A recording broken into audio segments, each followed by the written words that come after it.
leaders challenged to ensure a borderless cyberspace.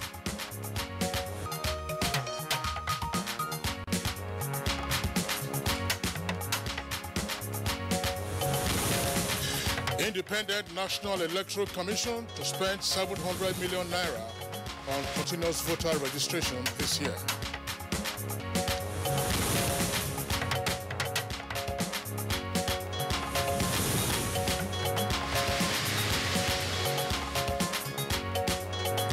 Fire got part of Sam Mbakwe Airport in Owerri, Imo State.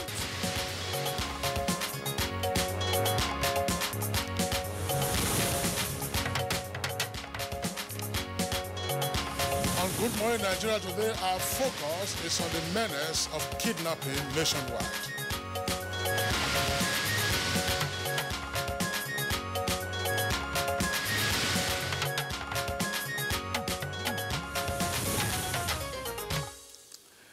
Several years ago, the idea of being kidnapped did not cross the minds of the average Nigerian, as it was seen as more or less like other people's problem, especially the rich. Well, Kieran, that certainly is no longer the case, as the grim fact of being kidnapped is more real than ever. And this has many ordinary Nigerians looking over their shoulders with chills down their spines. Yes, and the fact here is that kidnapping is not new to Nigerians. The kidnap of the Chibok girls, the Dapchi school girls, and even more recent cases like the operation, which was aborted by the governor of Kaduna State, come to mind. Of course, Kieran, we also have to add that in the southeast and south-south states, for many years, kidnapping had been quite rife. But particularly what is apparently new now is the frequency of the crimes of kidnapping, together with the impunity displayed by the perpetrators. All right, and in the past, kidnappers seized their victims under the cover of darkness, but it appears the reverse is now the case. We have had reports of passengers in buses being kidnapped on busy roads. All right, and many also have been kidnapped just because they appeared to be affluent, while others were picked up to replace unavailable targets. Now, the heart-wrenching side of all of this, of course, is the murder of some of these victims for apparently very irrational reasons. Well, though some have pointed accusing fingers at security agencies who they believe can do more to address the issue, the alarming cases of kidnapping in the country today is a source of concern to many. Now, nearly every state in Nigeria today is confronted with the challenge, but the most alarming casualty figures in Zamfara recently attracted the federal government response, and that's by way of banning all or suspending all mining activities in that state. It's said that the enterprise was said to have attracted foreigners who were accused of either aiding or abetting banditry as well as kidnapping in Zamfara and its environs. Now, these developments obviously have informed our focus on the menace of kidnapping nationwide. My name is Kingsley Osadolo, and I welcome you to today's edition of Good Morning Nigeria. And I am Kieran Umayo. It's good to have you join us on the program, broadcast live on the network service of the Nigerian Television Authority. We are in Abuja, the nation's capital city. And as always, the complimentary parts of the program shall be brought to you, including a newspaper review, business, sports, foreign, and entertainment news. Now, the morning news here right now with Usman Aliyu. Hello, Usman. Kingsley, good morning, Kieran and Kingsley. Here is the news. We begin with aviation. Part of the Sambakwe airport was gutted by fire on Monday. The VIP and the arrival lounge was affected, but flight operations are still available. As at the time we received this report, there were no casualties recorded. Governor of Imo State, Rochas Okorocha, who inspected the affected area before boarding a flight out of the state, said the Federal Airport Authority of Nigeria should, as a matter of urgency, fix the affected area. He, however, advised passengers not to panic as the situation was under control. And all leaders and other critical stakeholders responsible for shaping the digital future have been challenged to do whatever it takes towards ensuring that the borderless cyberspace, now transforming the world, is not only inclusive and accessible, but more importantly safe. President Muhammadu Buhari, through the challenge, while addressing participants at the 9th annual investment meeting in Dubai, the United Arab Emirates. Faceless and without physical addresses. This is why we must all come together to protect the good while eliminating the bad. Emerging threats are difficult to prevent or manage unilaterally. A certain level of regulation is needed to preserve the integrity of the digital economy. And still in Dubai, President Muhammadu Buhari has made a case for more aggressive investment in Nigeria's profitable economy by existing and prospective investors, saying the country remains the best destination for return on investments. This was while engaging various groups of investors at separate meetings on the sidelines of the annual investment meeting in Dubai, United Arab Emirates. How they can invest in Nigeria in the retail sector, hypermarkets, supermarkets, malls, and but more importantly for Nigeria, how they can also invest in local agricultural products and help to market them and export them. So that was something that's extremely interesting for Nigeria. And similarly, Foreign Affairs Minister Jeffrey Onyama has described Nigeria's participation at the ongoing Dubai Investment Summit as one of the fruits of the economic diplomacy initiative aimed at attracting more investments to the country. The minister and some government officials spoke on the meeting. Important because globally we've seen the UAE become more aggressive in investment in Africa. So coming here is a way of direct attracting this foreign direct investments into the housing sector, into the country. I think the president certainly will speak to a whole range of investors, but there's clearly a big infrastructure deficit which we need to fix in the country. And back home, federal government to develop a new policy that will strengthen agricultural extension services towards boosting food production and processing in the country. Minister of Agriculture and Rural Development, Audu Obe, says one-stop shop will also be established in all the local government areas in the country. Only guarantee to improving national food and nutrition security.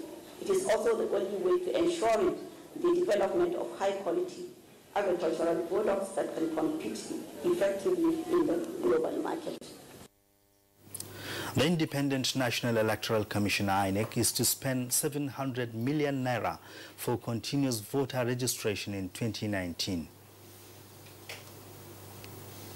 Chairman of the Commission, Professor Mahmoud Yakubu, made the submission during the Commission's 2019 budget defense before the National Assembly Joint Committee on INEC. Voter registration for the two states where we are going to have major elections.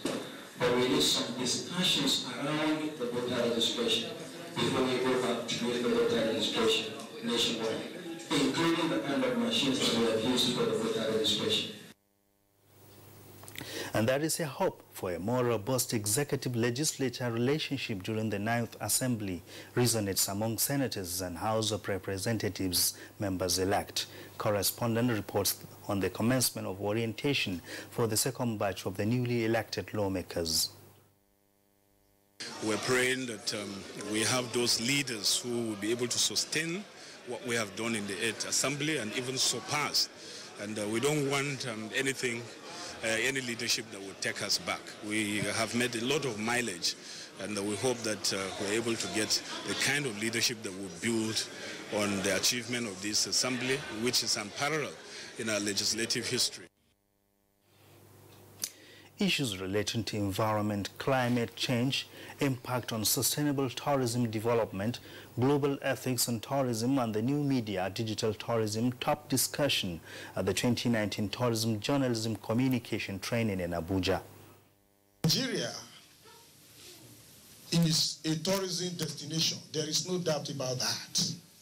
But the way and manner these endowments are reported to the outside world, apart from our national consumption, is of critical importance. And that's the news for now. Good Morning Nigeria continues with Kingsley and Kieran after this break. Stay with us. Your perfect family is under threat by germs. Infectious diseases are now the world's biggest killer of adults and children. These infectious diseases are caused by germs. They are everywhere. An average human being comes in contact with over 1 million germs daily in unclean water, dirty surfaces, in the toilets, on cuts and wounds, on your clothes. Germs can cause deadly diseases like typhoid, diarrhea, flu, and cough. To protect your family from germs, use the power of Dettol's One Capful for surface cleaning in your bathing water, in your laundry water, for first aid to protect your family from up to 100 illness-causing germs. Introducing Dettol Antiseptic Liquid in Sachet for only 40 naira. Endorsed by the Nigerian Medical Association. Getting around heartburn and indigestion can be tricky if you eat too much. Eat food that is too spicy or greasy, or lie down after eating. Heartburn and indigestion could always be around the corner. When they come, be prepared with Gaviscon Double Action. It works within 3 minutes and lasts up to 8 hours. Gaviscon Double Action. Many causes, one solution. Here you go. Madam. That's it. Those nairas are enough. Hi, dear. Helen! You got so much even after spending so little. Savings is such a necessity. You save everywhere, but here, you lose it all. How? With this? Impossible. New Tika Apic 10X. Even after applying up to 1 liter of your solution multiple times, you won't get the same cleaning that Apic gives you in a single round. And the expense? Far less compared to your 1 liter of solution. New Tika Apic. Top in cleaning, top in savings. Marketing of broadcast media products requires special skills which can only be acquired through training and experience. NTA TV College Jos is therefore organizing an intensive 3-week course on modern trends in broadcast media marketing. The course will equip participants with necessary skills to deal with contemporary marketing challenges and competition in the broadcast media. It is an essential course for marketers in the broadcast media to sharpen their skills and improve their capacities. Date, 23rd April to 10th May 2019. Venue, NTA Television College, Refuge, Jos. Course fee, 100,000 naira per participant, accommodation inclusive. For more inquiries, please contact us on 0803 314 4383 or 0806 980 9807. NTA TV College Jos, training you to be the best you want to be. In today's world, it's tough being a woman. But thanks to So Clean, Nigeria's #1 detergent with stain magnet technology, doing washing is a whole lot faster and smarter too. Only So Clean has stain magnet technology with an advanced enzyme formula that pulls out even the toughest trapped dirt, just like powerful magnets. No wonder Nigerians love So Clean. So Clean, for a faster, brighter, cleaner wash. If you hear a bomb explosion or gunshots of an active shooter, that might be a terror attack. At such times, always remember 3 action words. Run, hide, report. Don't try to run towards the terror scene to save the situation, because there might be a second bomb blast or another attack. Run far away and take cover. Make sure you are safe first. Yes, it is in our nature to sympathize over the hurt, but remember, only trained personnel can help in such situations. When in a secured environment, promptly call relevant authorities and help will come. For anonymous reporting, call 09630-3250-5 or 0813-2222-106. If you see something, say something. Nigeria unite against terrorism. This message is brought to you by the Federal Ministry of Information and Culture.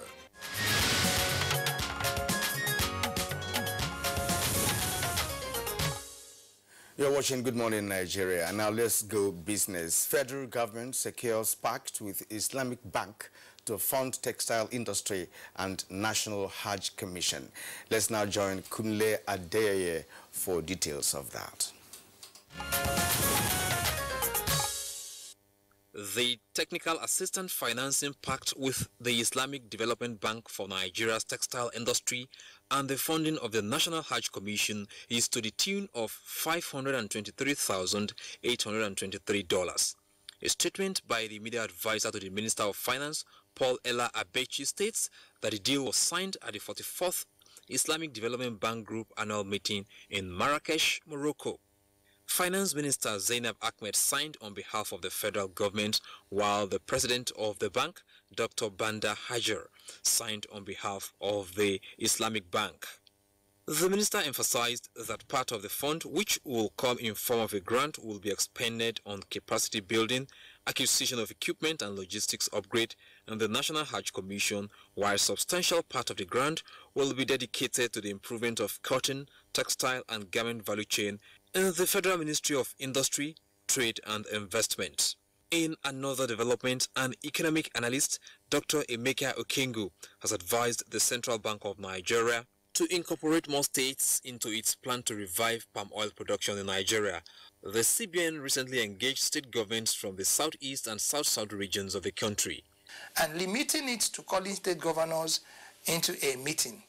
And I don't know how many state governors were there. I don't know if the Nasarawa state governor was there, because Nasarawa is a major palm oil producing state. FCT also produces oil. I hope you know that. Kaduna State also produces oil. It has to be a national program that now has to be driven by numbers, okay? By volumes that can unlock your values, by technologies. And next is the graphic representation of Monday's trading on the floor of the Nigerian Stock Exchange.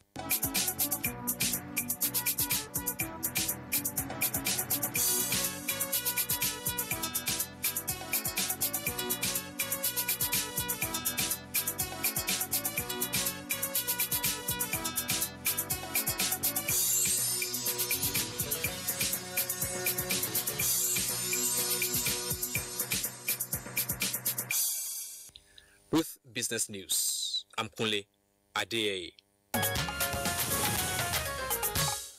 All right, thank you very much, Kunle Adeyeye, for the business package. Newspaper review is next for us on Good Morning Nigeria.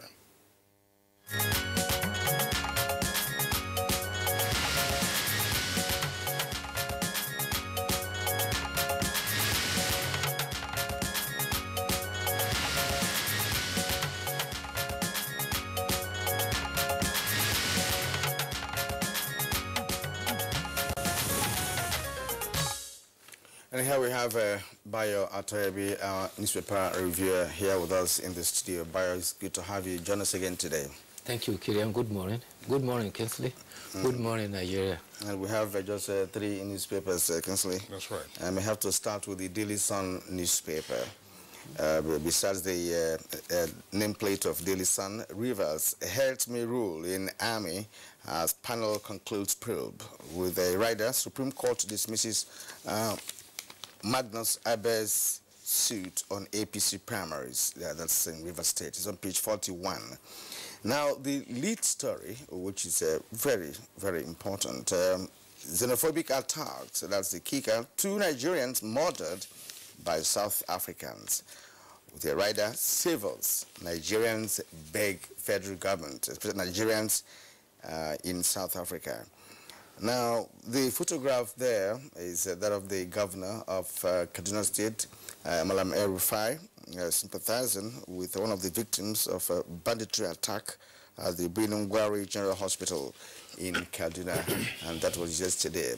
On the right-hand side of the newspaper, you see Igbo insists on 2023 presidency. With the rider, Haneze offers others fault plot against Southeast producing next president. It's on page 6. Like below that, policeman 8 others killed in Ondo bank robbery. Page 4 has that story. And then 9th Senate, Southeast should produce deputy Senate president, says Ojuzo Kalu. It's on page 6. With a rider, I am not in alliance with opposition, says Ndume. Now, at the bottom of the Daily Sun, we have Buhari decries cyberspace election rigging. Is on page 3 of Daily Sun. Kingsley. All right, let's also take a look at the New Telegraph.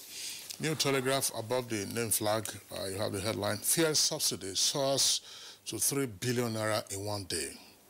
Crude hits $70 per barrel. That's one rider. Another rider says landing cost now 205 naira per liter. 14 billion naira transfer. Reps insist on interrogating industry minister. Details on page 9. Below the nameplate, you have a number of headlines there. Says Zenith Bank appoints Onyago as Group Managing Director. Fidelity announces new executive directors. PDP to National Assembly probe Nigeria's 24.38 trillion naira debt profile. That's page 9. 15 killed, 40 injured as trailer driver skids off-road. Is the trailer that skids, not the driver. Trailer skids or truck skids off-road. That's on page 36.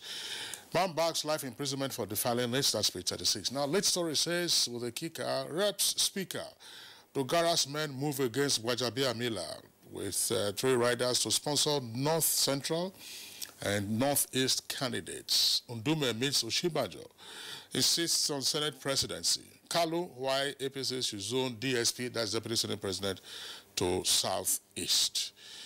You also have there on the front page the photograph of the Samumbakwe Airport in Owerri with smoke billowing from the terminal building on account of a fire incident. Buhari woos foreign investors in Dubai assures of bumper turnover. That's page 9. Second lead story, right at the foot of the front page. Robbers attack bank, kill bankers, vice principal, customers, and policemen.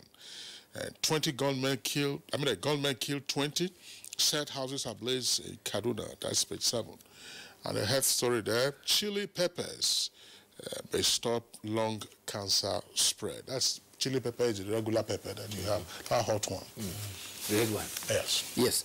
Let's start with the National Assembly. Speaker Yakubu Dogara has advised the executive and political parties to allow lawmakers choose their own leaders. He says National Assembly members have always resisted the imposition of leaders on them. He advised that for the elected members to look out at among those who have thrown their interest, thrown themselves into the race and see who will better aggregate the aspiration and surpass the record of the 8th National Assembly. He said, while we will not dictate to political parties, they have their manifestos. He, however, advised it is always better to allow the leadership to emerge from the people. Where leadership has been forced upon the people, be it National Assembly or Nigeria, the leadership in most cases never endures. Already from the headline that Kingsley read, he says Dogara's men is going against Gbajabiamila's interest. Since the advent of 2003 in the House of Representatives, there has been a caucus. Since the advent of Waziri Tambuwal as a whip in the Assembly, their caucus have always made sure that they determine who becomes the leadership of the National Assembly. So it is not a free determination of leadership per se. There is a caucus that always insists that one of their own must be held the National Assembly. If you recall, even at the inception of the 8th National Assembly, Governor Waziri Tambuwal was there within the presence of the National Assembly to ensure that the leadership went the way they wanted. So there's a lot more that meets the eyes when it comes to the tussle of the You're talking leadership. about now the power brokers in the National within the National Assembly. Power brokers and kingmakers who have been returning to the National Assembly. But generally, they will tell you that let us determine our leadership by ourselves. But it's actually a clique that always determine who comes with. The Independent Corrupt Practices has also given words of advice to members of the National Assembly at the orientation for the newly elected members, that is the members-elect who are waiting to be in the next National Assembly. Chairman of the Independent Corrupt Practices said that the legislators have aggregate budget allocations to media yearly, and it is the budget to the executive that is always an inducement for corruption. They challenge the legislature to be up and doing with their oversight to reduce the level of corruption, because it is more prevalent in the executive because they have the larger chunk of the budget. But he also had a word of advice for the members of the National Assembly. He said he condemned what he described as outlandish allowances of members. He says controversial constituency projects are also a matter of concern, and budget of the National Assembly has grown exponentially from 6.9 billion in 1999 to 139 billion in 2018 for the same number of legislators. He says the public perception of the legislators is being one of a corrupt set of persons, and it will not go away until the National Assembly throws open its yearly budget to the public. He says the shadow that the National Assembly has is that it has a one-line budget for which nobody knows the breakdown of the budget. Professor Owasaroyu says that the problem is that National Assembly budget is hardly told, the public is hardly told about the breakdown. He described corruption as enemy of development and good governance, asserting that the legislature must wake up to its role in oversight. So the legislature oversights the executive, but issues of constituency projects and the budget that has grown from paltry 6.9 billion to 139 billion. Who oversights that at the National Assembly? You see, that's a very big question. I recall that we had a conversation on similar, matter on this program where we raised the issue of the take-homes of the National Assembly members, and I also pointed the fact that even in Kenya, when Kenyatta, came to power, that was the first thing the country did, in the first 3 months, to reduce the pay pack, of the National Assembly of that country, and that is yielding dividend because, when elections come around, it's no longer a do or die affair in that country. Here, of course, we just came out of election, and we all know what happened. Well, who will bail the cat? They have, if you want to put it in literal terms, they have the meat, they have the knife. And what they are saying that from the public perception, we have a representative of the people, of legislators, who earn one of the highest salaries in the world, and preside over representing the poorest people. Who structured their salary? Well, that's what I was going to... Who structured their salary? Kirian. It can be restructured. Kirian, that's the point I was going to make. Sometimes when this matter comes up, we tend to be addressing the wrong party. And in this case, we keep addressing the lawmakers themselves. The lawmakers are operating within a parameter. And that parameter has to do with the emoluments and perks of political office holders. What we are faced with at the moment was on account of the restructuring of the emoluments and perks of political office holders that took place between 2006 and then came into effect in 2007 under the administration of President Olusegun Obasanjo. And the rationale at that time was, okay, if you enhanced the pay or the emolument of political office holders, the tendency for them to be light-fingered, will be dramatically reduced. And the body that fixes that is the Revenue Mobilization and Allocation Fiscal Commission. That is its responsibility. It makes that proposal, and of course, once it becomes, once it gets approval by the appropriate authorities, then it stays. That is how you see the salaries, not just of special assistants, senior special assistants, special advisors, lawmakers, president. It is fixed. So they are operating within that parameter. We have to go back to, of course, it will take presidential initiative, for instance, to say, look, Revenue Mobilization and Allocation Fiscal Commission, what we are aiming at the moment is a drain on our purse. The country cannot continue to have this, because what happened at that time was, I think, almost a 300% jump in the pay of political office holders, from whether you were a commissioner, a minister, or otherwise. And today, what you have is, because the pay is there, a governor or a president can appoint as many aides as possible, except, of course, for the level of maybe number of advisors. You go and get approval either from the State House of Assembly or from the National Assembly. There is no cap as to how many commissioners you can have. There is no cap as to how many SSAs you can have, how many SSAs you can have. Yeah. As it is with your emolument, so it is with your allowances. Kieran, just hold on a second. What are the allowances? ESTA code, for instance, and your per diem. What is the ESTA code of, say, a commissioner or a minister? Some of these amounts, I mean, by Nigerian standards, you consider them to be scandalous, which is why when Nigerian government officials travel, some of them look for the most expensive hotels to stay in. It's not just staying in big hotels. They change hotels from day to day. Some will tomorrow I'm going to be in the other hotel because, of course, the money is there to pay for it. And I think the challenge is not about the salary. Like Kingsley pointed out, it's provided for. It is, in fact, legislated. It's there, published as a schedule. The contention here is that the other day, if you remember, when the members of the National Assembly were challenged, the Speaker came out and gave an indication of what his pay slip indicated as a salary, and it's in conformity with what is scheduled. What is not accounted for and what nobody knows what it is the allowances that they are paid periodically, which nobody knows what it is. That is where the challenge is, and that is where the drain is. And also the money they pay to their aides, including gardeners. Those allowances are also not arbitrary. I mean, Bayo, you've been in the system. For every category of an officer, you have a schedule of the allowance you can earn. If you're per diem, for instance, if you are traveling within the country, and it's overnight. If you're also traveling abroad, you also know what it is. Assuming, I mean, they go for parliamentary union meetings and so on and so forth. That's also the lawmakers now.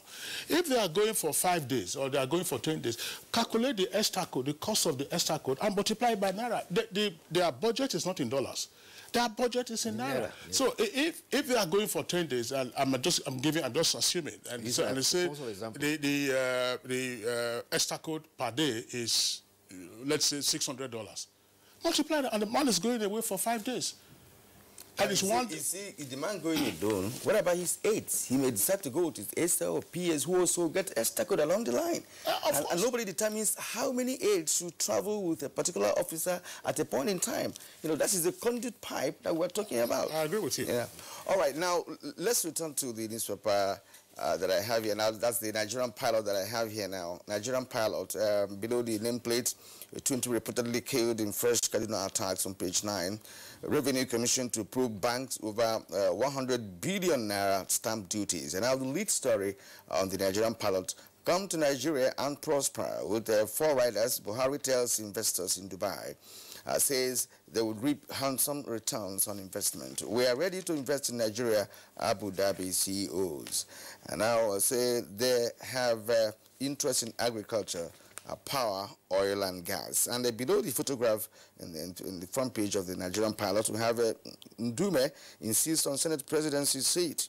Ms. Oshebajo behind closed doors. Page 8 has details of that story. The EFCC arrests railway officials over ticket racketeering. Alleged 29 billion naira fraud. Court admits more evidence against Nyako. It's on page 5.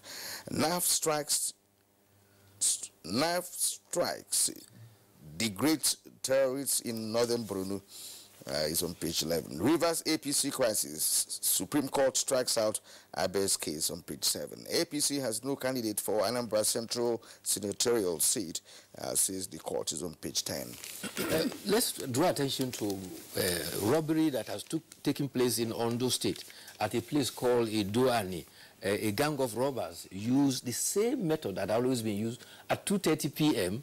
and blew down the security door at the bank and attacked the ATM. In the process, 4 customers who were at the ATM were killed. 2 bank workers were also killed. Immediately, the police and the army mobilized to the site and engaged the robbers. Unfortunately, the robbers escaped with bullet wounds. 1 policeman was killed, but the police public relations officer, Femi Joseph, has revealed that 1 of the robbers has been caught. Meanwhile, the Inspector General of Police have been very proactive in the issue of the challenge of banditry. He was at Briniguari yesterday to assess the situation. Also, Operation Puff Ada has been launched in Katsina by the Commissioner of Police in Katsina, Sanusi Buba. Many villagers and vigilantes and bandits have clashed somewhere in Samia Ju in Kankara local government of Katsina State. And the Air Force has also killed about 25 bandits in Zamfara. A businessman in Taraba who was abducted in Takum last month has told his family not to pay any more ransom. He had paid 100 million, but abductors refused to release him. And he says, please don't sell my property to give my abductors again. I am ready to die. Let my abductors kill me if they like. So the banditry is getting out of hand. Exactly, and that's what we are discussing this conversation segment this morning. All right, to the editorial for the day, taken from the Daily Sun newspaper on page 15. It says, targeting millionaire tax debtors. The Federal Inland Revenue Service, FIRS, recently revealed that it will generate 750 billion naira from about 55,000 millionaire tax debtors in the country.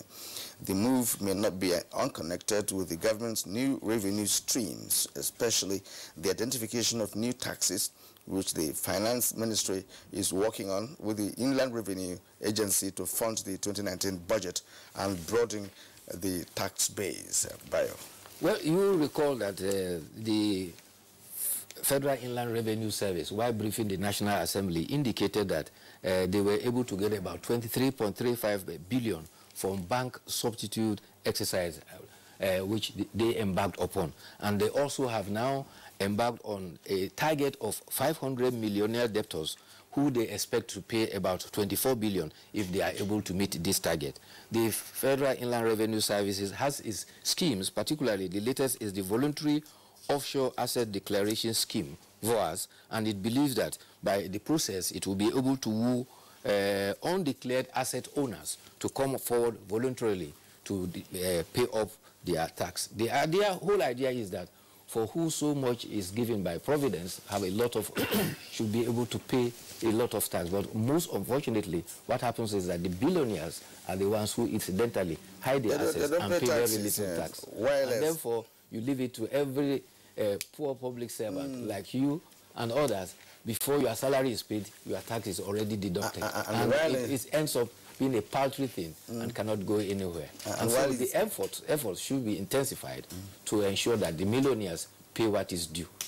And I know in some European countries, the nation is run mainly on tax revenue, you know, and here we have resources, but we lack, the kind of what we need to raise from tax payment. And it's so halting, that in a country like Nigeria, we have like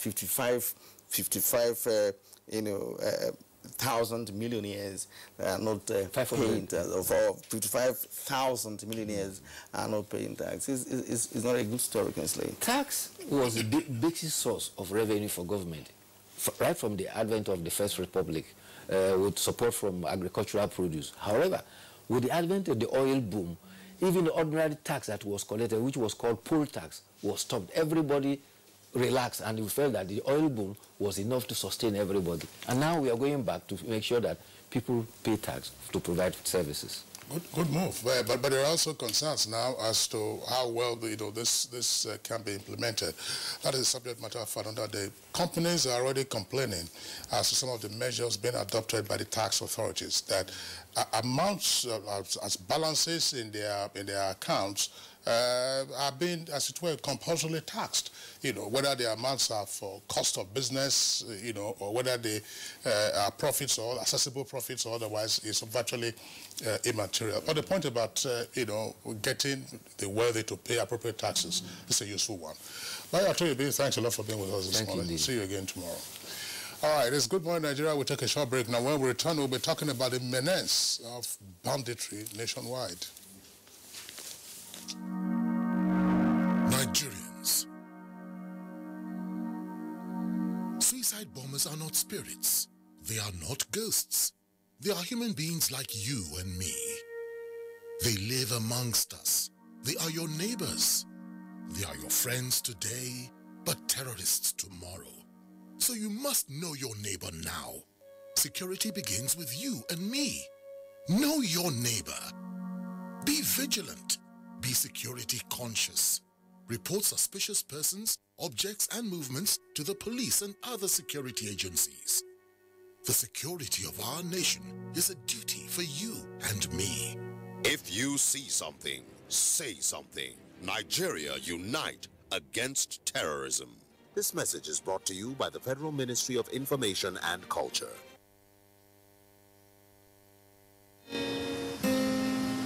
What's up? His friends didn't come. Hey, let's practice. But you're going out. Don't worry about me.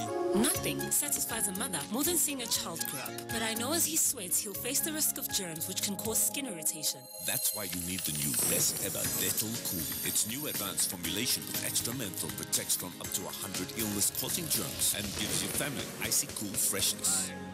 Growing up needs Dettol protection.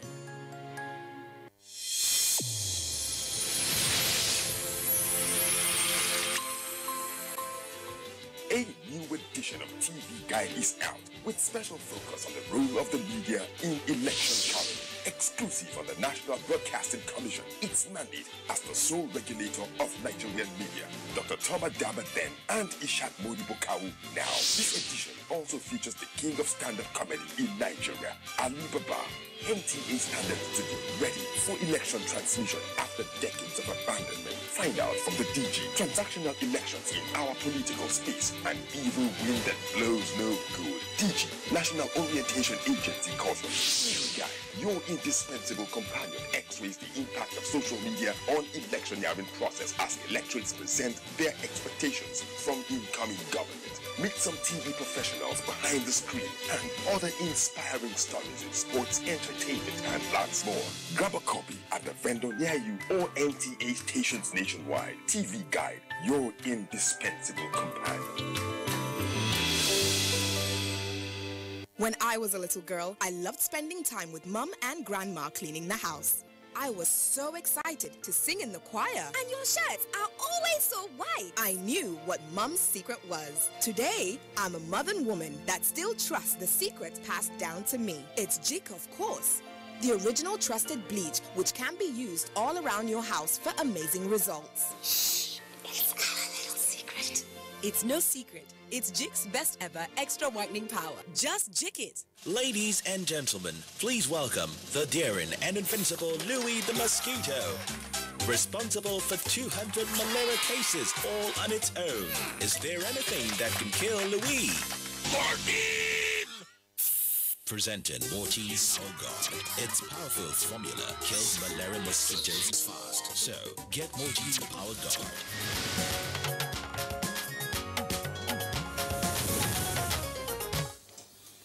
Thank you for staying with us. Now, to set the tone for our conversation this morning, let's take this background report by Aisha Obali.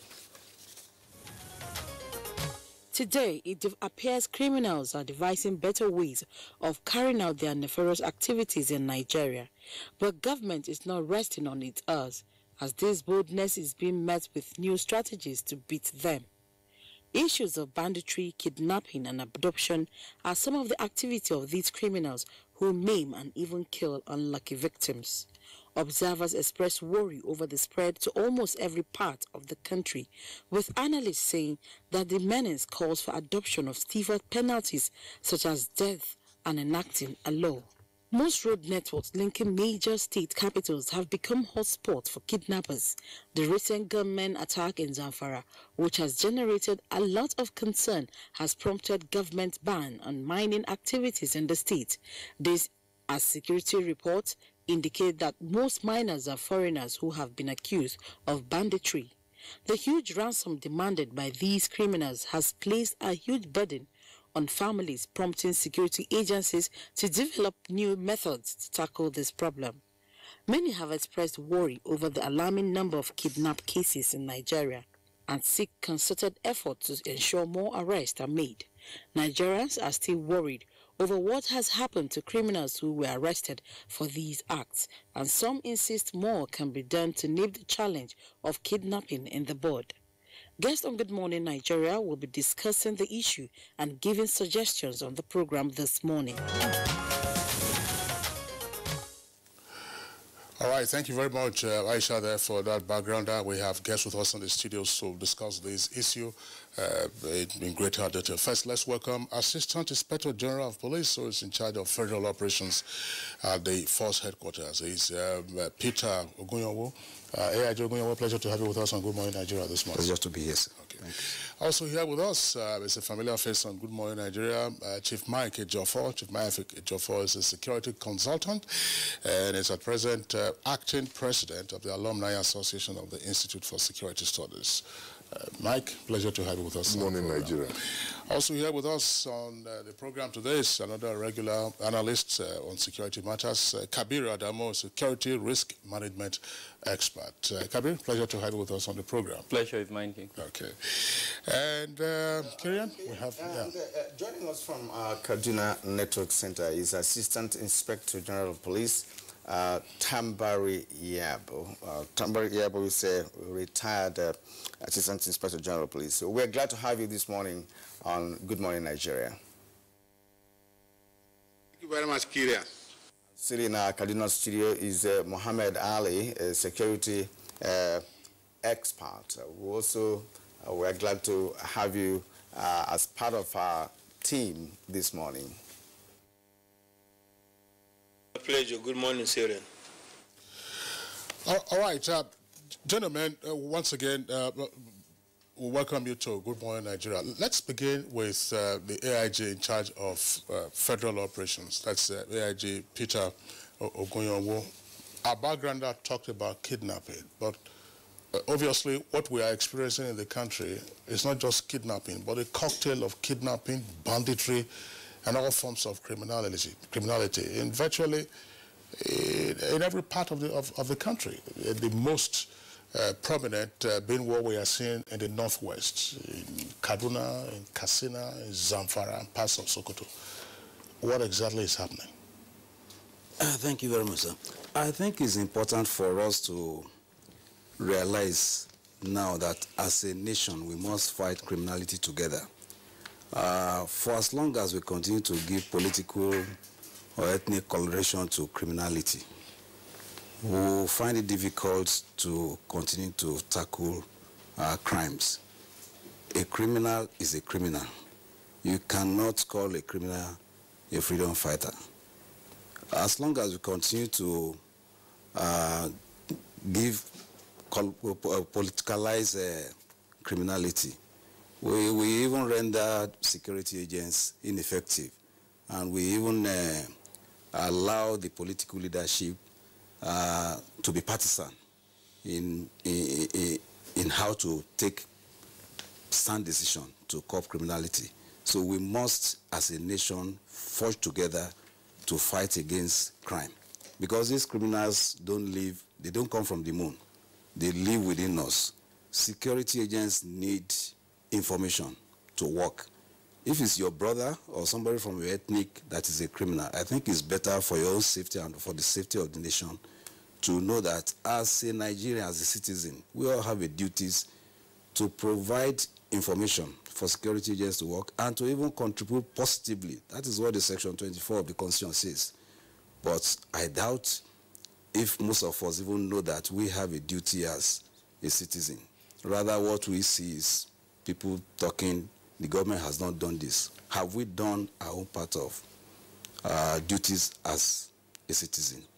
That is. I'm wondering, AIG, yeah, that's something that we could take up at the back end. But what the citizens are experiencing, and according to the regular reports that we have in the media, are incidents of banditry and kidnapping that often go unrestrained. Abuja, Kaduna Highway, there were a number of reports last week, Gwari in parts of Kaduna, Zamfara, which of course led to the drastic action that was taken, and in other parts of the country. That's what I'm saying. Sketch for us, what is it that the security agencies are overwhelmed, or that the people are up against themselves?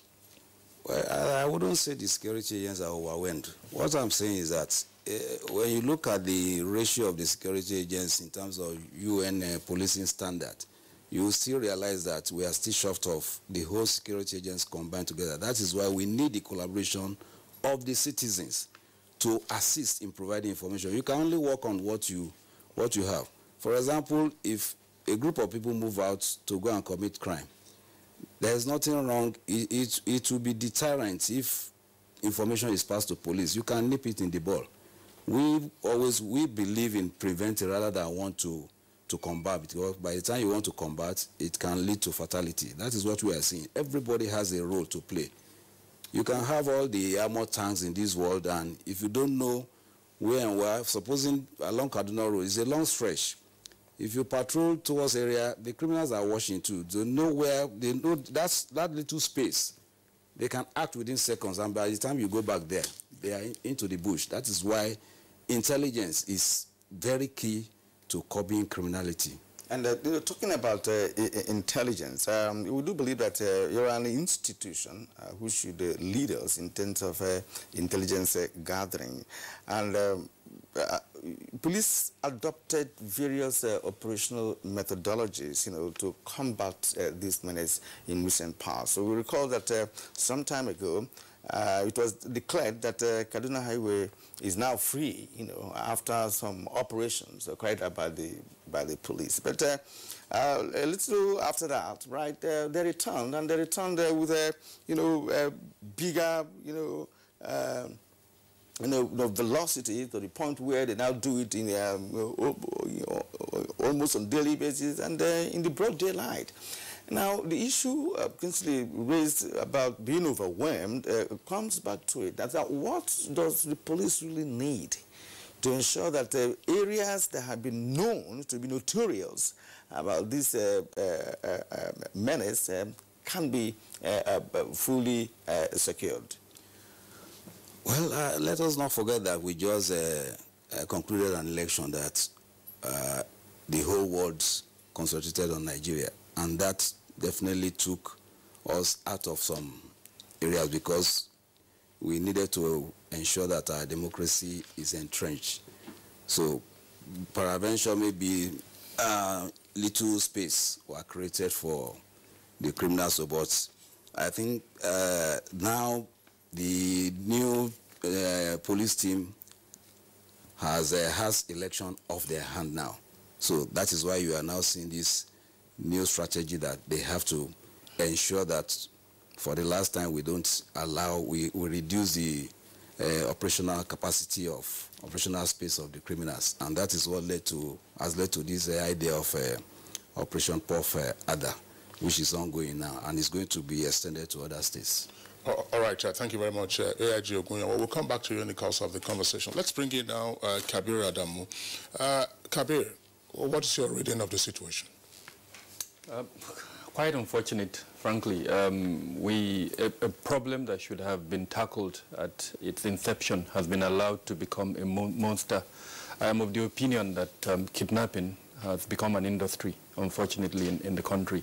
The criminals go into kidnapping, they collect their money, they are able to spend that money, and unfortunately, others are seeing that, and they are also joining the fray. In criminology, you tackle criminality by doing three things. Firstly, you increase the risk so that the would-be criminal knows that if he goes into it, he may be arrested, he will be prosecuted. The second thing you do is you increase the effort that he requires to carry out that crime. And then thirdly, which is for me the most important one, the benefit, the reward that he gets from it, you make it impossible for him to spend that reward. So the question I would ask, and for the benefit of the purpose of this discussion, is in these three things, how have we fared? Unfortunately, I've picked each and every one of them, and I've come to the conclusion that we can do better in all of them. Is it increasing the effort? Is it increasing the risk? Or is it even the reward? I don't want to put the police on the spot in this regard. If we're talking about, for instance, the reward that comes from the criminality, the ransom they collect, I think that's something the National Assembly needs to look into. What laws do we have in place to manage the collection of the reward, and then even, for instance, to give the police and other law enforcement agencies the platform to handle this matter? Technology has given us a lot of assets that we can use. We have chips today for instance, that you can use to put in this reward, so that wherever they are collected, you follow it and you make sure you arrest those who collect it and you prosecute them. He's talked about intelligence. Intelligence is one of the most abused words in Nigeria today, unfortunately. We know, if you talk to people in Zamfara, which I do almost on a daily basis, they know who these bandits are. But there is a question there. How come those bandits are not arrested? Even when they are arrested, how come we are not seeing them being prosecuted? If you don't prosecute them, where is the deterrence element there? I hope in the course of the discussion we can look at the root causes of these issues and, of course, profile solutions. All right. All right, thank you. And now to Mike Ejiofor, who is a security expert. The kidnapping is a global and a historic issue, not just in Nigeria, but in other climes. But what happens in Nigeria today is the fact that Nigerians in their tens every day are kidnapped for either economic, political, or other reasons, like a settlement of, personal grievances. What's your take on the present situation with respect to kidnapping and banditry in the country? Well, it's alarming and quite disturbing. The speed at which kidnapping goes on in this country calls for serious concern, national concern. You recall, just like Kabir said, the aims, the objectives. We have two types of kidnap. One purely, basically economic. People who are out to collect money. Then we have political, settling political scores and others. And we ask, what is actually, which one is more prevalent? You see, the one that's more prevalent now is economic. Because of the pure economic hard times, people go into crime. And we should not allow them space to operate, especially the police, which is the lead organization in terms of maintenance of internal security. Like the AIG said, I remember that the current acting Inspector General of Police assumed power just before the election. So he was busy with the conduct of the election, which is a different topic we'll discuss maybe some other time. Now that the election is over, I believe that he has to put more efforts to check this menace of kidnap. And I think they've started rightly. We had they had a meeting with the DGSSS and the Inspector General of Police, went to the Chief of Air Staff for support.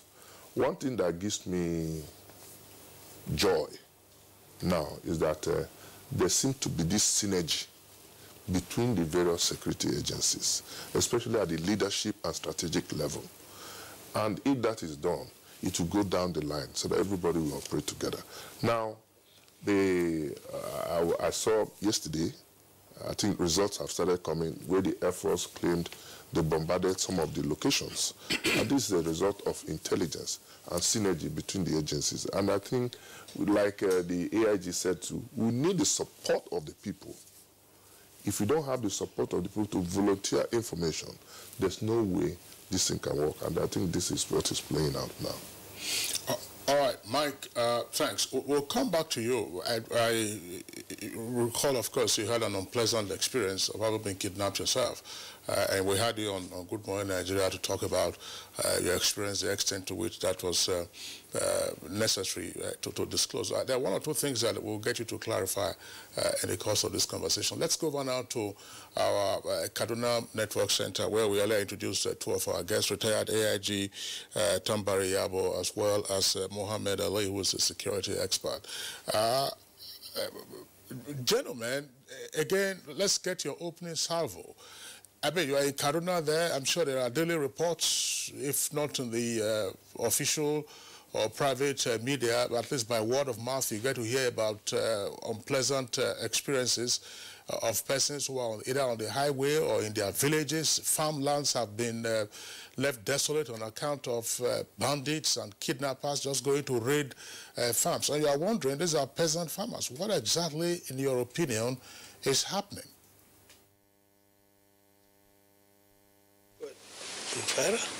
Well, thank you, Kingsley. Like you rightly said, you know that in Kaduna in particular, Kaduna-Abuja Road is a very terrible place now for commuters. Kaduna-Birnin-Gwari is also another very bad place in terms of kidnapping. They not only kidnap commuters, even security agencies who are at the point of their duties are being kidnapped and sometimes killed. Very recently, some soldiers who are at the point of their duties were killed around Birnin-Gwari forest. So it is really becoming very alarming and very disturbing. And I think what we need to do is to look at this issue holistically. We shouldn't leave it just in the hands of the military to coerce these people.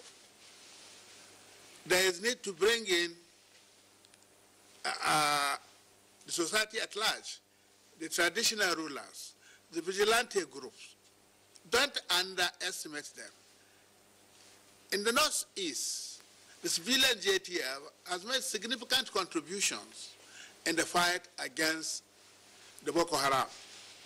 Here too, if they are encouraged, I'm sure they'll go a long way in helping to find solutions.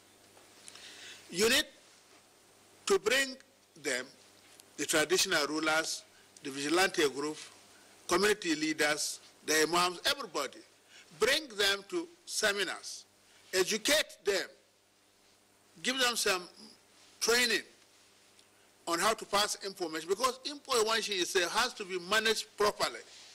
If you don't manage it properly, then you might have done more harm than good to the whole process. So I think that there is need definitely now to call this type of seminar immediately and educate the people so that they can give their own contributions. The military too, who are at the forefront, who have the constitutional responsibility to find a solution to this. Not quite a week ago, the Chief of Army Staff publicly said they are not having enough equipments with which to face these bandits. No amount is too much to be spent for our lives, all of us. If you go to the developed part of the world, you find out that they do everything to ensure, because security should be paramount in any nation. It should be paramount. No amount should be considered too much for security. Go to South Africa, go to other places, you find that if you go to a police division, for instance, way back in 1989, when I went for peacekeeping in South Africa, Namibia, Angola, you find that in an average police station, there are 16 vehicles, 16 to 20 vehicles in a police station. So that if there is a report, the team that is on duty can easily just make their bookings and off they head to the place and address the issue. But now along Kaduna-Abuja Road, sometimes you go to the police and ask them, they will tell you that the vehicle has no battery. Which type of a country are we living in? In this type of situation, the police will say, they don't have battery in their car. It's so terrible. Some of the vehicles you see along the road are just stationary there. They can't move even 1 kilometer. We must address these problems if we are to find a solution to this matter. And the quicker we do it, the better for the nation and for all of us. So I suggest that we should have that seminar, because we cannot live in isolation. We have to compare ourselves with what happened in other parts of the world, so that we will not be saying that so-so-so is so much for so-so-so and so-so-so and so-so-so. So if it is so, please quickly organize these community seminars and train these people and let them help the military. And let the military... Another issue that I don't believe maybe those who are charged with the responsibility of following these people inside the bushes do not go to the bushes. Definitely they don't go there. Because from the experiences of those who were kidnapped that we hear about, somebody who was kidnapped was discussing with me. He told me that he was kidnapped along Abuja-Kaduna Road at around Regina Village by about 8 in the evening, 7:38, and they entered the bush with him, and they were trekking till 12 in the night. 4 hours or thereabout before they now finally had to stop. Now, if this is what happened, and then for days they were there, and nobody went there to look for them. So that will show you that definitely the security agencies generally do not enter into the hinterland to look for these people. So now that it appears the government, there is a renewed vigor to really follow this kidnapping business, they should enter right inside the hinterland, right inside the bushes. They should enter there. After all, we have aerial jet fighters. Can they use them to take these people? Like one of our contributors has said, what has happened in Zamfara 2-3 days ago was a very good starter. It's a very good omen of so many things that are to come. We hope that they will do all these things. Now, it's very easy. They have to identify, they have to mark and identify where these kidnapping activities are on the increase, are very rampant. For instance, the Kaduna, Abuja, Kaduna, Brenengwari. Then if you go in between Kaduna, Niger, Katsina, and Zamfara, there is a buffer zone there. There's a very big forest where till tomorrow you have elephants and lions and what have you. Now those are the places. If you are coming from the Kebbi side in Sakabo Sugu local government, that is to the east of Zuru. If you are coming from Katsina side, from Batsari, Safana, Tamusa, Dandume, Sabua, joining Soho Gwari, which is already in Kaduna State, those are the boundaries. If you are coming from Zamfara State, you have Safe local government. To the west of Safe, you have to the west of Gusau itself local government, you have to the west of Maru local government, Dansado district, which is very, very, as far as kidnapping is concerned, those people have been reduced to nothing. All right, we would like to appreciate your initial comment, retired AIG Tambari Bayo. You're already preferring solutions to the menace. And we would like to remain in Kaduna with Muhammad Ali, who is a security expert. But I want to ask you this. What, in your opinion, as a security expert, is the reason for continued attacks in Kaduna area? Of course, just yesterday we heard about 20 killed, houses burnt down. So there is banditry on one hand, and there is kidnapping on the other hand. And why has it become so perennial in that part of the country that all the efforts made by the authorities to stem down the tide of the bickerings and quarrels, be it community conflicts and what have you, they have all persisted? Please share with us what the problem really is before we go into how they can be tackled. Very important economic hubs where very senior civil servants. Mr. Syrian, the problem, as you rightly observed, is not just of kidnapping. It's a cluster of issues. Banditry, cattle rustling. These two are the factors that give birth to the issue of kidnapping. And kidnapping started as a byproduct of the violent conflicts that have been raging on between nomadic Fulanis and sedentary agrarian communities within the states of Kaduna, Katsina, and Zamfara. And this has been escalating very seriously and spreading to many parts of not only the 3 states mentioned, but the entire northwest geopolitical zone, with the rising toll of deaths and multiple number of kidnap cases reported almost on a daily basis. And this has a potential to threaten safety, security, and stability in the entire northwest zone, and by extension, Nigeria. So it has a very serious potential that is dangerous. In fact, more dangerous than what we saw during the Boko Haram insurgency in the northeast axis of this country. So one of the major issues, or the areas that needs to be tackled, are the Kamuku Forest in Birnungwaru local government, which is in Kaduna State, the Falgore Forest in Kano State, though in the last 4 months or thereabout, the military have done a very excellent job in that. So Falgore Forest is, to some extent, a little safe now.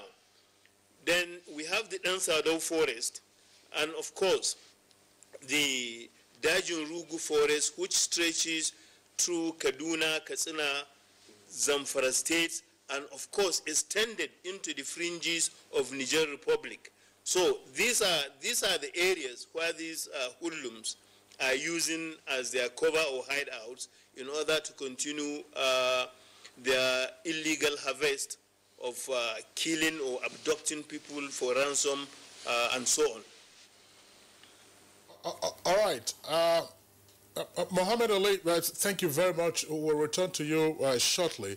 But you know, Kabir Adamo, just before I ask you this question, retired AIG Tambari Yabo was talking about the forest cover and where these bandits or kidnappers operate. They kidnap their victims and they trek for several hours in the forest. According to him, you have wild animals in those forests. Have there been reports of lions attacking these persons as they are progressing, trekking in the forest? If you were in the Kruger National Park in South Africa, you were walking barefooted, of course, the following morning, park rangers will find your dead body. So how come this forest where there are wild animals, these kidnappers are able to move, or are there carcasses of animals showing that when the animals try to attack, the kidnappers then shot and killed the animals? That's a point, that we can address subsequently. But there's one point I would like you and Mike Ejiofor to also speak on. Are there similarities in what we are seeing now with what we saw in the Northeast in terms of the mode of operation? Also now in the Northwest. There are reports of these bandits riding on motorcycles, getting into villages, shooting sporadically, kidnapping those whom they can kidnap, and then setting their houses on fire. And then you are kidnapping peasant farmers and asking for ransom. Is there any similarity? Have we found a situation where the Boko Haram terrorists have migrated from the Northeast to the Northwest, or what exactly is playing out? Information at my... all right, Kabiru, yes, start off and then Mike can also join. Information at my disposal does not suggest a link between the two groups. One is ideological, that's the armed opposition groups in the Northeast. They are purely ideological.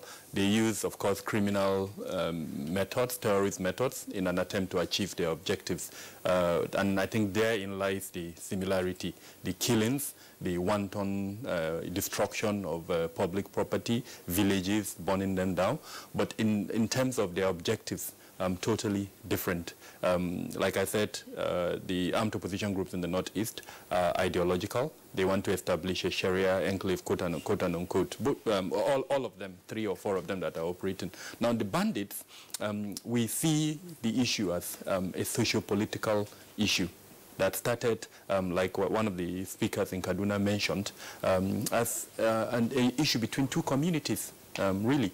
Perhaps one of them felt shortchanged. And this is where I think we need to do a sociological research to find out why herders, quote unquote, suddenly lost their cattle, have no means of livelihood, and then decided to embrace the gun. That's one point. Second point, where are the guns coming from? That's another point that we need to investigate. It's on record that of all the ECOWAS countries, Nigeria is one of the members that doesn't have a commission on tackling the issue of small arms and light weapons. Then the third point, which is also very important, arresting these criminals and then prosecuting them, our weak criminal justice system. So there in all of these issues that I mentioned lies the similarity between the situation in the Northeast and the situation in the Northwest. But in terms of their objectives, I don't see any correlation between the two. Mike? Yeah, you see, like he rightly said, all these things are criminally based, whether ideological or sociological, economical. They're all criminals and should be treated as such. I tell you, like you said earlier, this issue of kidnapping, unfortunately, we have come to stay with it. It's going to take time to be defeated because they are very well organized. I'll tell you from personal experience. They don't operate less than 8 in number.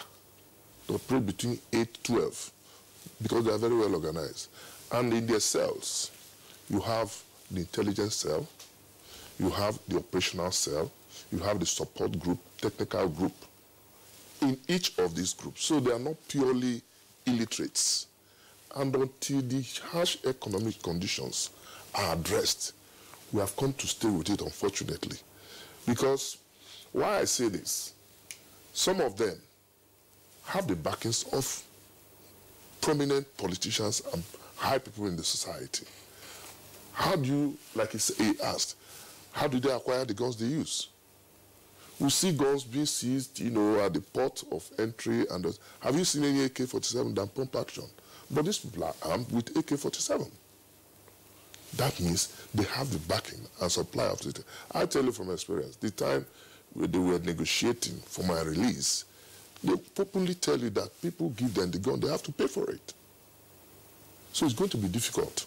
But we should also concentrate our efforts, the people, the government, the security agency should work together to see that this menace is brought to an end. It's not going to end easily, unfortunately. Yes, I think I also had a story of a friend of mine who's the CEO of a big firm who also experienced, kidnapping along Enugu-Owerri road. And he shared the same experience of Mike, that these are very organized people, educated people, married with families, talk to their children while in operation and all of that. And the question will now be, if the guns, all these, how do you call it, light... weapons. Yes, are in hands of many, light weapons are in hands of many. What are the sources of these hand weapons? And I'd like to return to Peter Babatunde here with us, Assistant Inspector General of Police, Federal Operations. In terms of determining how guns get into the hands of hoodlums, what is the take of the police in this regard? Is there any operational structure put in place to hunt for guns that are in wrong hands? Because from all the stories that we've had, it does seem that those hoodlums are properly equipped in terms of operational weapons. Thank you very much. I wouldn't say the police is not properly equipped, but like Mr. Mike Ejiofor said, these weapons are not they are not just sold anywhere, and they are purchased with money. And definitely somebody must be sponsoring. That means they probably have backings. But beyond that, a few years back, the former IG did a mop-up operation where people were asked to submit their weapons, and what did we see? People submitting guns and the rest, keeping the other ones behind. And most of these carriers of the weapons, unfortunately, are people we regard as political thugs. That is why I talk of coloration. Like he said, a criminal is a criminal. when we start talking of ideology and the rest, we are debating, we want to tackle criminality in Western ways. Do we have the technical capability? I think we should define a way of tackling our own problem. When we start talking of ideology, as far as we are concerned, a criminal is a criminal. It doesn't matter whether it has a religious coloration. Some of them bring in religious coloration for sympathy. So if we buy that idea, it means we are likely to have sympathizers even within our ranks. As to how do we tackle these issues, it brings us to the issue of what we talk the punishment for all these for bearing weapons. Are they deterrent enough? And the answer is no. That is why we have to bring in even the legislation. But unfortunately, they are politicians, and some of the bearers of the weapons are regarded as political talks. So the last discussion I had in NTA, I said the media has to come in if we have to blackmail the legislators into upgrading all these laws, some of these laws that has to tackle criminality. We just have to do it, because if punishments are not deterrent, it gives people encouragement to continue to commit crimes. And unfortunately, unlawful possession of firearms that under the criminal code has just a fine of 14 naira, ridiculous, is one of them, and is the major bane of this country's criminal situation, because for as long as we continue to have weapons in the hands of people who are not lawfully empowered, it gives encouragement to people to commit crime and make people who want to live their normal life to be intimidated. So we need to bring in the legislators to assist us in tackling, making this unlawful possession of firearms deterrent. All right, thank you very much, AIG Ogunyo. Let's return to our guests in our Kaduna Network Center. And my question is going first to Muhammad Ali, and then, of course, retired AIG Tambari Yabo. That's a point that Kabir Adamu mentioned, and, of course, also amplified by Mike Ejiofor, and it's as follows.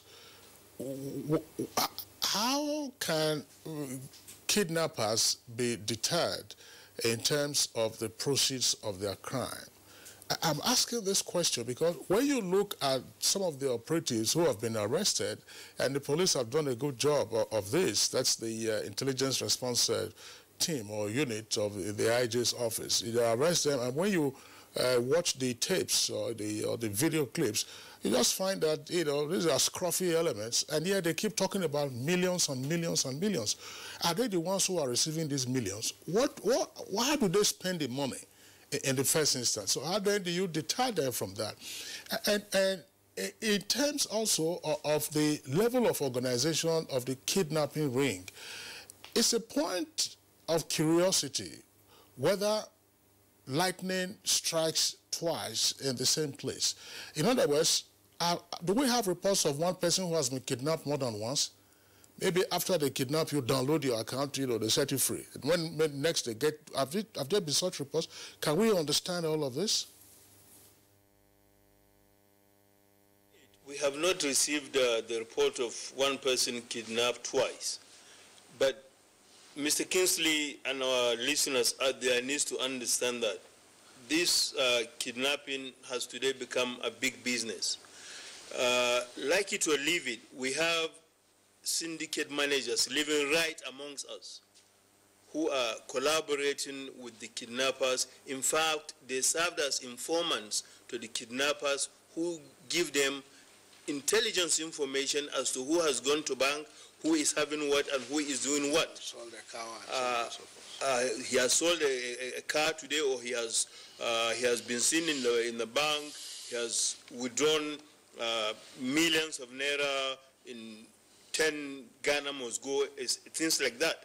So the punishment, if at all it has to be meted, should include the syndicate managers who are actually living amongst us. And the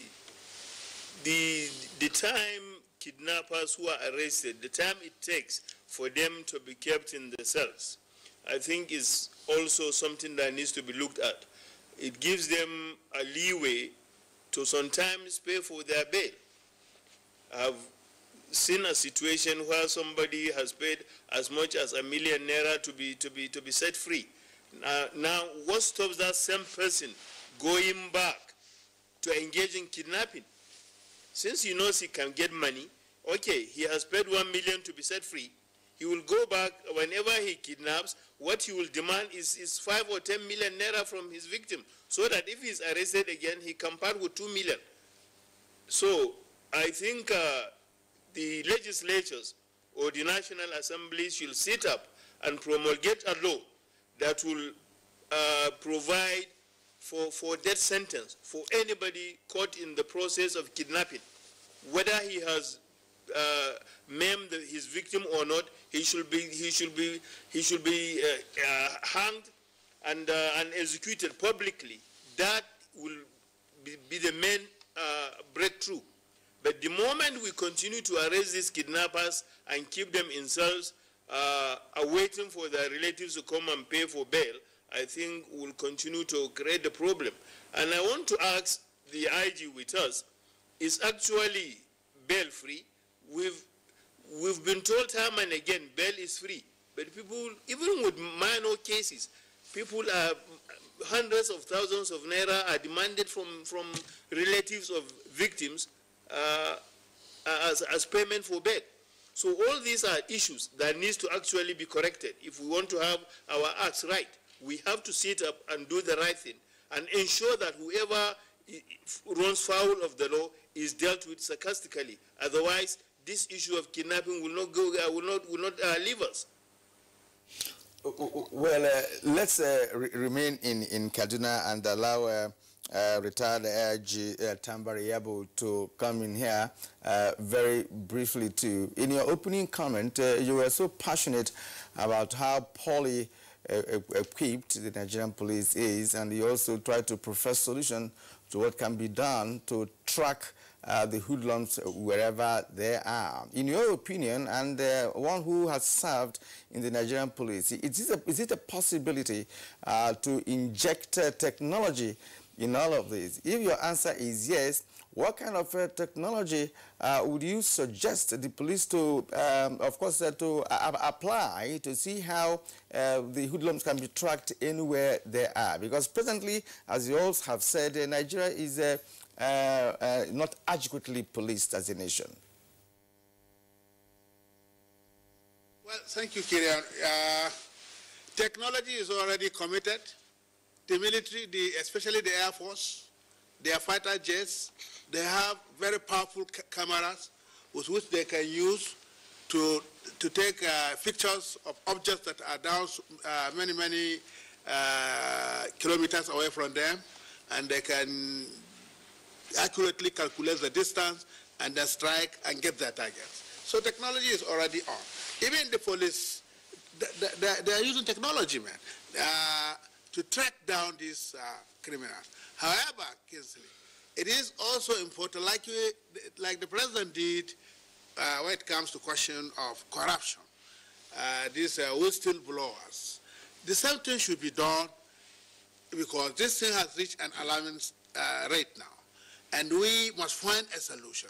So I suggest that we should also have something like whistleblowers, or people who give correct information about these hoodlums and where they stay. They should be given some rewards like the whistleblowers are given. I think if we do this, it will go a long way in making people to come out. In any case, as police officers, we know that people give information. There are 3 categories of informants. Why people give information to the police? 1, there are people who give information because they want to be paid money, monetary reward. 2, there are people who give information because they want to see the correct thing being done. They want to see the country at peace in this situation. Therefore, they will give information. Then there are people who give information because they want to settle scores, whether they are political scores, whatever type of scores they have, they can decide to come and mislead the security agencies.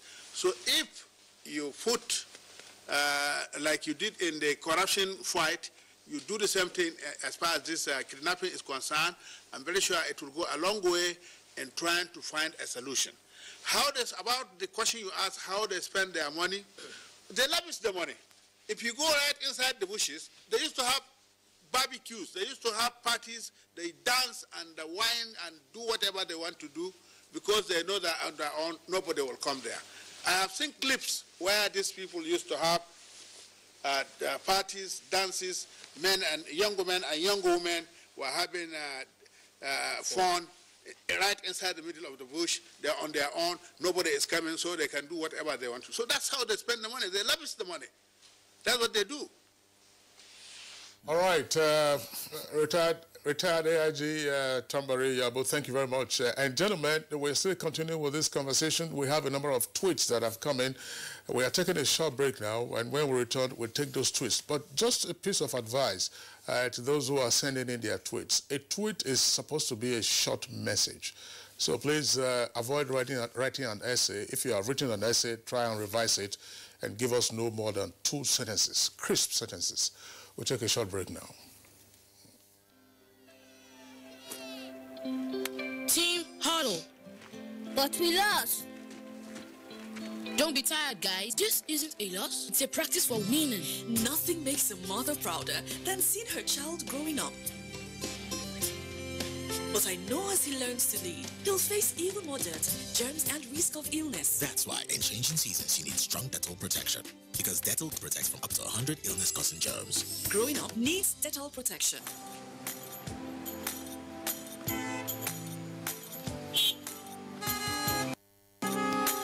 Move now! The red light won't kill you! Move now! To they disobey traffic law, they cause accidents. Me, I don't talk, say, I no go dey do am again. Because change begins with me. Cross the other side of the road.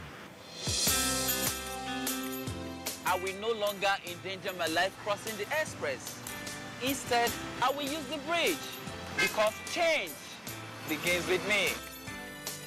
Oga driver, stop this bus now, won't come down. I be one carry me fast where they go. Make I dey stop anyhow for road, they cause traffic wahala and accidents. So I go dey stop for the right bus stop because change begins with me. Change begins with me. This message is brought to you by the National Orientation Agency in conjunction with the Federal Ministry of Information and Culture.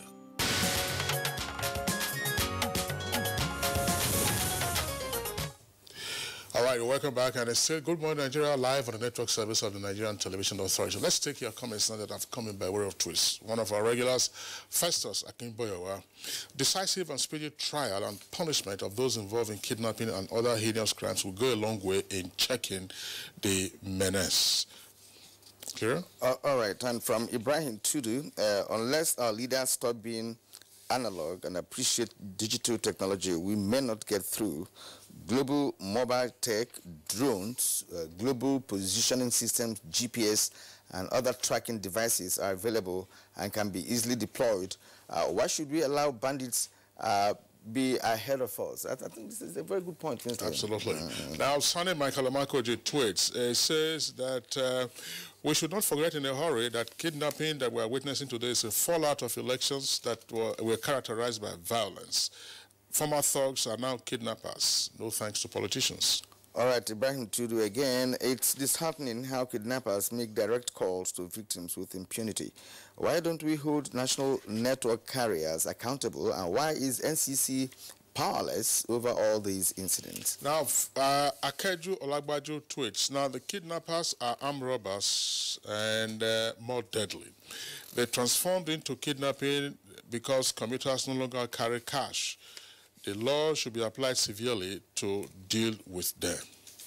From Murtala Ali Jabo, my advice in these insecurity issues is for the government to shut down all communication networks for 2 weeks until all the SIM card gets registered, and the security troops shall move on with their operations in the areas affected, and the success is shelled.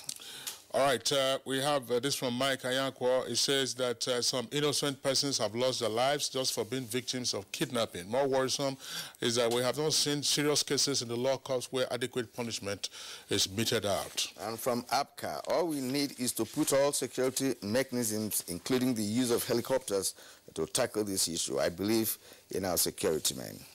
And Law Alpha C has this tweet: says kidnapping and banditry have taken a great toll on the country, and this is worrisome. All right, from Chris Simeon, on a serious note, there is high rate of kidnapping in the country today. My question is kidnapping and abduction the only business kidnappers could venture into? All right, these are the tweets that we should take in the meantime, Kirian, I believe. Let's bring in our guests again who are here with us. Kabir Adamu, what can we do much more effectively? We listened, of course, there have been all kinds of suggestions, including those from our guests in our Kaduna Network Center. Now, the Northwest Zone is in the news, but there are daily experiences, the Benin or Shagamu Expressway, in the southeast, parts of the south-south, and in virtually every place, and here in Abuja as well. What more can the security agencies do much more speedily? In my opening remarks, I mentioned 3 things.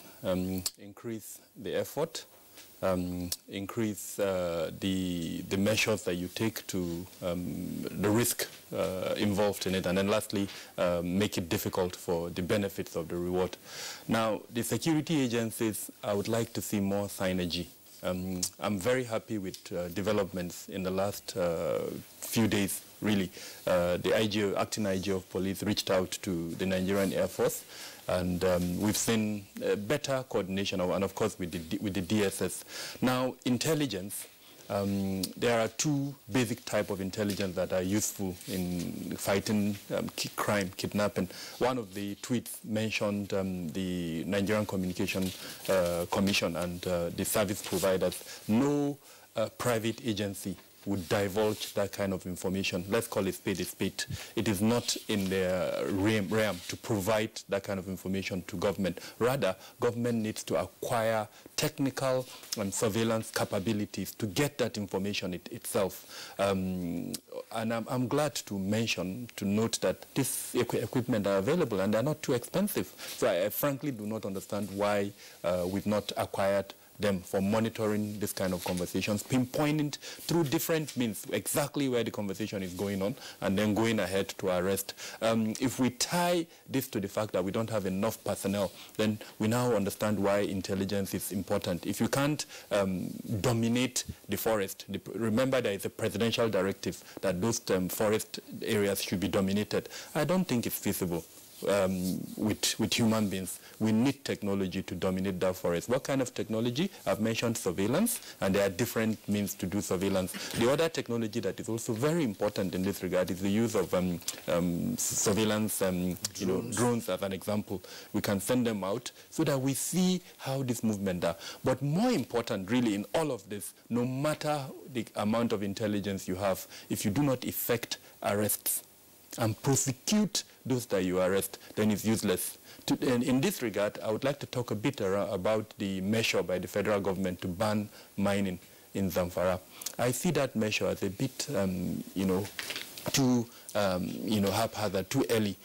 Instead of that, I expected those that, quote and unquote, are collaborating with the bandits to be arrested and then subjected to our courts. That would be the deterrence element there. But unfortunately, in a state where the IGR is probably the lowest in the country, and then you now ban mining, now the fertile ground for the continuation of criminality would be created. What is it? Poverty? Poor, a weak criminal justice system. I expect government to be a bit more coordinated in its responses so that we don't see a continuation of all of these factors. All right. Gentlemen, Kirian, just before we leave this subject, I just want to make this point so that you then take up your question. Kabir was talking about technology that is readily available to track conversations. More than 25 years ago, the American security and intelligence agencies were in collaboration with the Colombian authorities in seeking to track down Pablo Escobar, who was a notorious drug lord.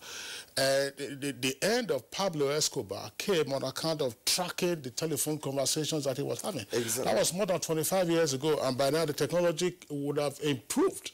So why can't we acquire such things? This is a high tech, you know, and most of the time when I speak about the Nigerian communication satellite that Nigeria owns, that is underutilized, but it will seem as if that infrastructure belongs to my family. But this is deploying the giant in the orbit that Nigeria has to be able to, you know, do some work. As a matter of fact, it has all the necessary bands, the L band, the A band, the KU band, and what have you. And one of the bands is dedicated to tracking.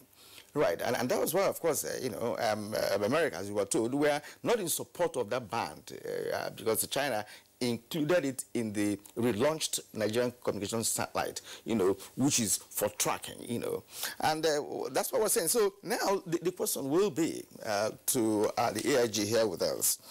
Well, it has been established that what we have today on our hands is a dreadful challenge that disrupts the tranquility and harmonious consolation of this country. And of course, we're not putting you on spot as police, but of course, when it comes to security, you are leading, especially when it comes to civil security.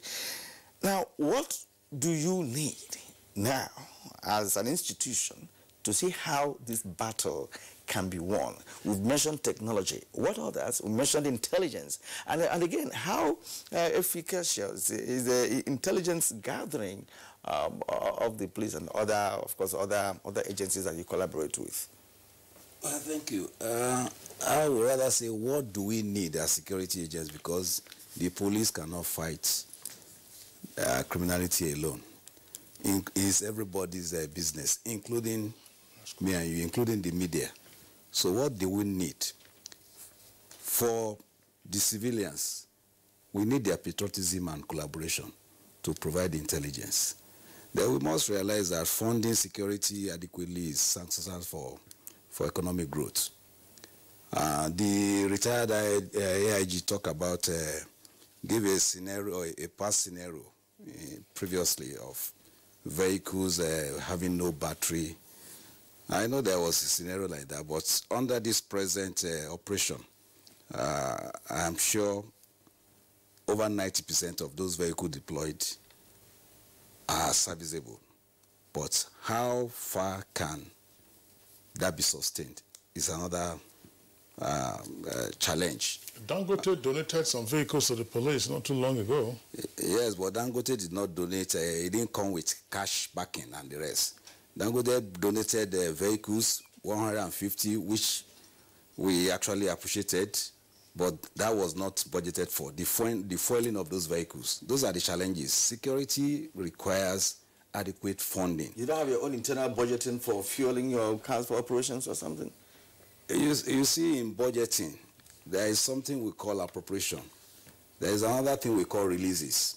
How much of the fund appropriated was released for the police? We can get all those ones from the National Assembly. We can get those ones from even the commissioners of police to find how much of releases were given to them to fund the...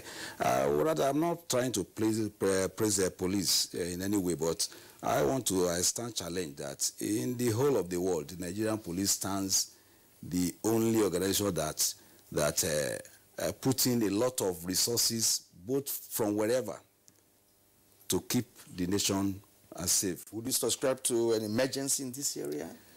Declaration of emergency in this area, so that the nation can now see how we push to. Well, it doesn't matter what we call it. What I just know is that we need adequate funding. The retired AIG talk about even for you to get information. Some people you need to pay them before they will give you information because that is their means of livelihood. All right. AIG, let's pause here.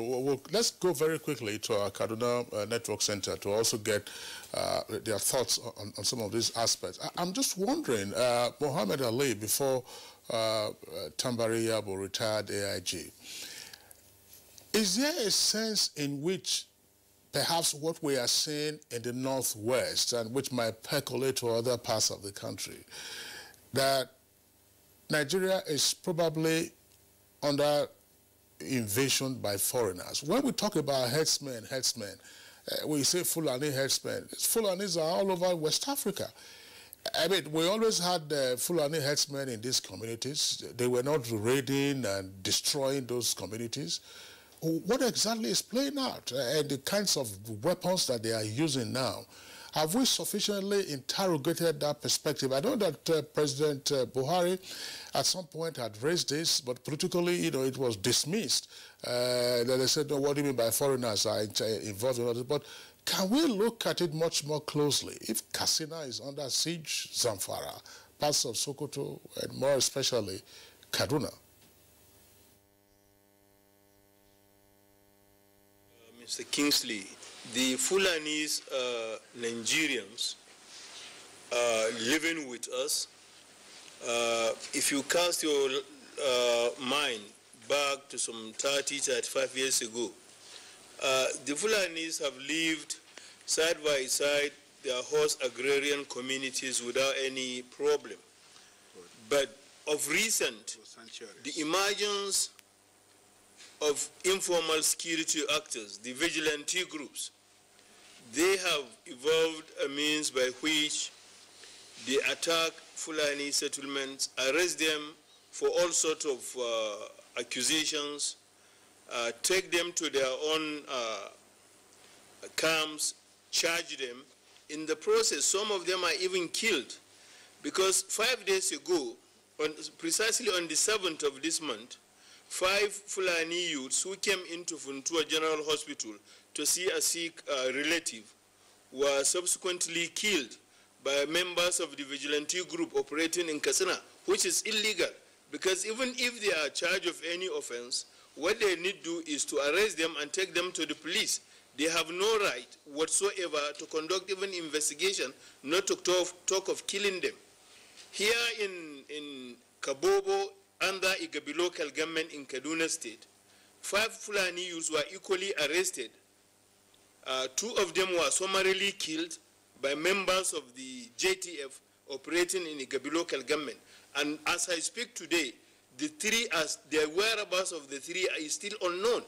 So, government needs to sit up and check the activities of all these vigilante group and the so-called JTF that are operating within the axis of Kaduna, Katsina, and Zamfara states, because most of them have turned into predators, killing Fulani at will and taking over their cattle to sell. And I was told in confidence by an affected Fulani man that his father and mother were killed in their camp, and 150 of their cattle were rustled away by this group of vigilantes. And two weeks after, they came back again. So thereafter, he resolved with his own brother that they should go and buy arms. And of course, through their contact, they were able to buy 2 AK-47 in order to defend themselves. So this is currently what is happening. But it is not so bad. There is still room for negotiation, that we can talk to some of these people and see how we can draw them to a dialogue. Let's come round, have a round table, discuss some of these issues, and let's call a spade a spade. We know those who are doing what and how and why. If this is done, let the offenders be identified and dealt with sarcastically. We'll be able to bring an end to this. But the stereotyping about Fulanis has to stop. Fulanis are Nigerians. There is a lot of stereotyping and media hype against the Fulanis. So people are, to an extent, trying to view them or look at the Fulani man as an alien. All right. Thank you much indeed. Kingsley, yes, there are many dimensions to this conversation. Absolutely. When it comes to what happens in the bush, the JTF or the vigilante groups are taking laws into their hands, executing people, in fact, putting people behind bars. And from the story he told us now, 2 brothers decided to go and look for arms, and they sourced the arm. that means, of course, that we have gun runners, you know, who are prepared to sell these arms to people who need it. So it's really a complex situation. Before we conclude, let me return to Kaduna and ask retired AIG Tambari Yabo to give us his final comments in all of this. Just want to take off from where Mr. Ali has stopped about the relationship between these Fulanis and the vigilante, so to speak. Well, Kinsley, for the sake of Kinsley and Kirian, you are all from the south. Kinsley from maybe Benin, Osadilo is a Benin name, and Kirian from maybe Akwa Ibom. Now, for those of us who are brought up from the north, for the last 100 years or more, the Fulanis have been living peacefully with their neighbors. There was no problem whatsoever. However, when the farmers started encroaching, because in those days, even when we were young, you find that in each village, there is what they call mashaya, that is all the year round, where water is collected, and the Fulanis go there to water their cattle. And there is also a route that goes to that place. Nobody farms on that route. Everybody knows that place to be cattle route, and therefore no farm is to be established along the cattle route. Thirdly, there is Makiaya. Makiaya is where they rear their cattle during dry season so that they will not go and cause mischief on people's farm where they have planted crops. Now, all small by small, there has been encroachment on Makiayas, there has been encroachment on Mashayas, there has been encroachment on the cattle route. And that is the beginning of clashes between the Fulanis and their neighbors. So if we want to really address this problem, nothing stops us from sitting down as Nigerians and round table, and each person putting on his case, and then we dialogue over it and provide solutions which I believe everybody will accept, and we will have a peaceful coexistence.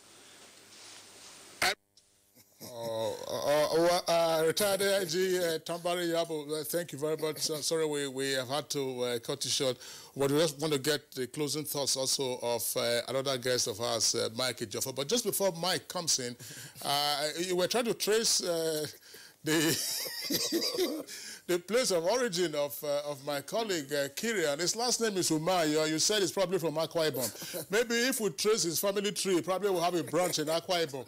But it's actually a chief, you know, from Enugu. It's a chief, you know, from Enugu. All right, Mike, for your closing thoughts. Very briefly. My closing thoughts is that we have this challenge, and until it is addressed, everybody must be security conscious, because everybody, religious leader, politicians, military, police, are potential targets. So we must be security conscious. In case one is kidnapped, you have to obey the instructions, cooperate with them, and try as much as possible not to escape. This problem has come to stay with us, and until it is solved, let us be vigilant. Yeah, Kabir. Yes, just to emphasize what Mike has said, it's a problem that is with us, and unfortunately we're all potential victims. So security consciousness, who is around you, what kind of information do you divulge, how do you live your life, do you give the profile of a rich person who has money? Do you make phone calls that people around who shouldn't hear should hear? Who are your domestic workers? Do you know them? Are you fair to them? If you are working in your working environment, what kind of security measures do you have in place? And then also, what arrangement have you put in place for if it happens, for instance? So these are things that we should all think about at the moment, and make sure that we share as much information with the security agencies as possible. All right, gentlemen, it's said that we'll conclude this edition of the program. Well, of course, you can never exhaust this kind of topic in just one outing. We hope that in due course we'll be able to return this topic on this platform. At this point, we'd like to thank everyone and appreciate your comments. We begin with the Assistant Inspector General of Police, Peter Babatunde Ogwewo. It's a pleasure hosting you today on the program. And then also Mike Ejiofor, who has been a victim and the former director of the State Security Service. It's been wonderful sharing your experience on this edition of the program. Thank you very much for coming. Thank you. And Kabiru Adamu, security expert and of course a regular face on Good Morning Nigeria. It's been a pleasure having you today again, as always. The pleasure is mine. Thank you. Thank you. And of course, from Kaduna, where we had very healthy conversation, we'd like to thank retired AIG Tambari Iyabo. Thank you, sir, for being part of our show this morning. And also Mohammed Ali, a security expert. Both of you spoke to us from our Kaduna Network Center. It's been nice talking to you this morning on this show.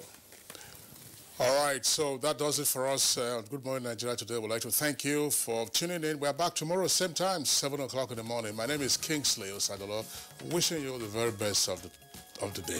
Yes, I'm Kieran Umayo. Thank you for watching.